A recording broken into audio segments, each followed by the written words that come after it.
ದೆಹಲಿ ರೈಲು ನಿಲ್ದಾಣದಲ್ಲಿ ಸಂಭವಿಸಿದ ಭೀಕರ ಕಾಲ್ತುಳಿತದಲ್ಲಿ 11 ಮಹಿಳೆಯರು ಮತ್ತು 4 ಮಕ್ಕಳು ಸೇರಿದಂತೆ 18 ಮಂದಿ ಸಾವನ್ನಪ್ಪಿದ್ದಾರೆ. ದೆಹಲಿ ರೈಲು ನಿಲ್ದಾಣದ ಪ್ಲಾಟ್ಫಾರ್ಮ್ 14 ಮತ್ತು 15ರಿಂದ ಪ್ರಯಾಗ್ರಾಜ್ಗೆ ತೆರಳಬೇಕಿದ್ದ ರೈಲುಗಳನ್ನು ರದ್ದುಗೊಳಿಸಿದ್ದರಿಂದ ಏಕಾಏಕಿ ನೂಕುನುಗ್ಗಲು ಉಂಟಾಗಿದೆ. ಇದೇ ಕಾಲ್ತುಳಿತಕ್ಕೆ ಕಾರಣ ಅಂತ ಹೇಳಲಾಗಿದೆ. ಘಟನೆಯಲ್ಲಿ 11 ಮಹಿಳೆಯರು ಮತ್ತು 4 ಮಕ್ಕಳು ಸೇರಿ 18 ಮಂದಿ ಸಾವನ್ನಪ್ಪಿದ್ದು, ಹಲವರು ಗಾಯಗೊಂಡಿದ್ದಾರೆ. ಅವರನ್ನು ಆಸ್ಪತ್ರೆಗೆ ದಾಖಲಿಸಲಾಗಿದೆ ಅಂತ ಪೊಲೀಸ್ ಮೂಲಗಳು ಹೇಳ್ತಾ ಇವೆ. ಮೃತರ ಕುಟುಂಬಕ್ಕೆ ತಲಾ 10 ಲಕ್ಷ ರೂಪಾಯಿ ನೀಡುವುದಾಗಿ ರೈಲ್ವೆ ಇಲಾಖೆ ಘೋಷಣೆ ಮಾಡಿದೆ. ಇನ್ನು ಕೇಂದ್ರ ಸರ್ಕಾರ ಈ ಘಟನೆಯ ತನಿಖೆಗೂ ಸಹ ಆದೇಶ ಕೊಟ್ಟಿದೆ. ಗಂಭೀರವಾಗಿ ಗಾಯಗೊಂಡವರಿಗೆ 2.5 ಲಕ್ಷ ರೂಪಾಯಿ, ಸಣ್ಣ ಪುಟ್ಟ ಗಾಯಗಳಾದವರಿಗೆ 1 ಲಕ್ಷ ರೂಪಾಯಿ ಪರಿಹಾರ ನೀಡೋದಾಗಿ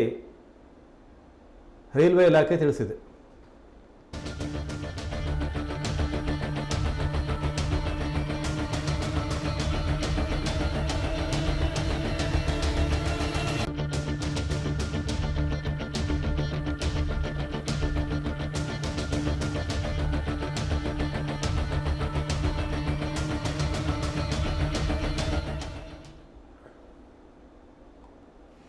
ದೆಹಲಿ ರೈಲು ನಿಲ್ದಾಣದಲ್ಲಿ ಈ ಕಾಲ್ತುಳಿತ ಸಂಭವಿಸಿದೆ. 18 ಮಂದಿ ಸಾವನ್ನು ಕಂಡಿದ್ದಾರೆ. ಇವರೆಲ್ಲರೂ ಸಹ ಕುಂಭಮೇಳಕ್ಕೆ ಹೋದವರೇ ಅನ್ನೋದು ಗೊತ್ತಾಗ್ತಾ ಇದೆ. ಯಾಕಂದರೆ ಪ್ರಯಾಗ್ರಾಜ್ ರೈಲು ಅದಕ್ಕೆ ಸಂಬಂಧಪಟ್ಟಂಥ ಒಂದು 3-4 ರೀತಿಯ ಸುದ್ದಿಗಳು, ವದಂತಿಗಳಿದೆ. ಆ ಸಂದರ್ಭದಲ್ಲಿ ನೂಕುನುಗ್ಗಲು ಉಂಟಾಗಿದೆ. ಇವರೆಲ್ಲರೂ ಸಹ ಕುಂಭಮೇಳಕ್ಕೆ ಬಂದವರು ಅಥವಾ ಕುಂಭಮೇಳದಿಂದ ವಾಪಸ್ ಹೊರಟವರು.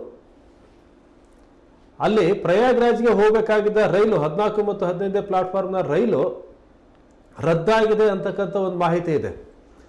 ಇನ್ನೊಂದು, ಪ್ರಯಾಗ್ರಾಜ್ ಎಕ್ಸ್ಪ್ರೆಸ್ ಮತ್ತು ಪ್ರಯಾಗ್ರಾಜ್ ಸ್ಪೆಷಲ್ ಇವೆರಡರಲ್ಲಿ ಒಂದು ರೈಲು ಮೂವ್ ಆಗುತ್ತೆ, ಹೊರಡುತ್ತೆ ಅಂತ ಘೋಷಣೆ ಮಾಡಿದಾಗ ಅದು ನಾವು ಹೋಗಬೇಕಾಗಿದ್ದ ರೈಲೇ ಅಂತ ತಿಳಿದು ಆ 14 ಮತ್ತು 15ನೇ ಪ್ಲಾಟ್ಫಾರ್ಮ್ಗೆ ನುಗ್ಗಿದ್ದಾರೆ ಭಾಳಷ್ಟು ಜನ.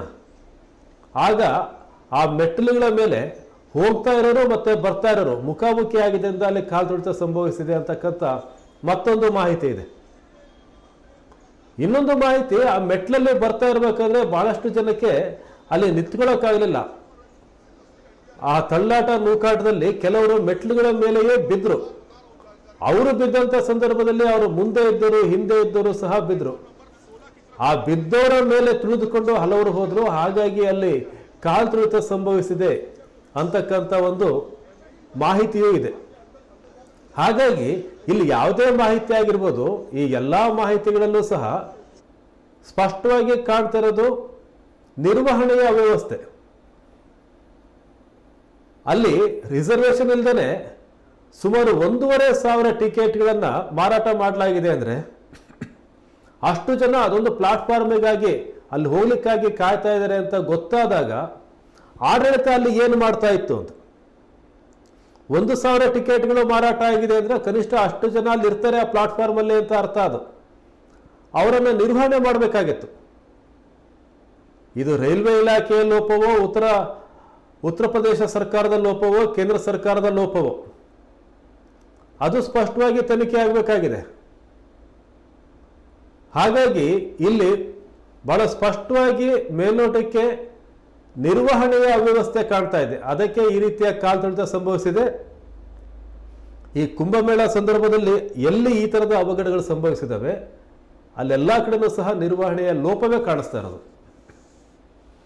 ಅಷ್ಟೊಂದು ಜನ ಬರ್ತಾರೆ ಅಂತ ಹೇಳ್ತಾ ಇರಬೇಕಾದ್ರೆ ಅಷ್ಟೊಂದು ಜನರನ್ನು ನಿಭಾಯಿಸುವಂಥ ಒಂದು ವ್ಯವಸ್ಥೆಯನ್ನು ರೂಪಿಸಬೇಕು.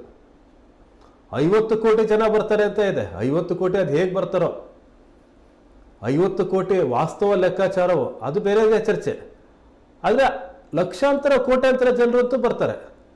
ಅಷ್ಟು ಜನ ಬಂದಾಗ ಅದನ್ನು ನಿರ್ವಹಣೆ ಮಾಡಬೇಕಾಗಿದ್ದು ಸ್ಥಳೀಯ ಆಡಳಿತ, ರಾಜ್ಯ ಸರ್ಕಾರ, ಕೇಂದ್ರ ಸರ್ಕಾರ ಮತ್ತು ಕೇಂದ್ರ ಸರ್ಕಾರದ ಅಂಗಸಂಸ್ಥೆಗಳ ಜವಾಬ್ದಾರಿ ಖಂಡಿತವಾಗ್ಲೂ ಆಗಿರುತ್ತೆ.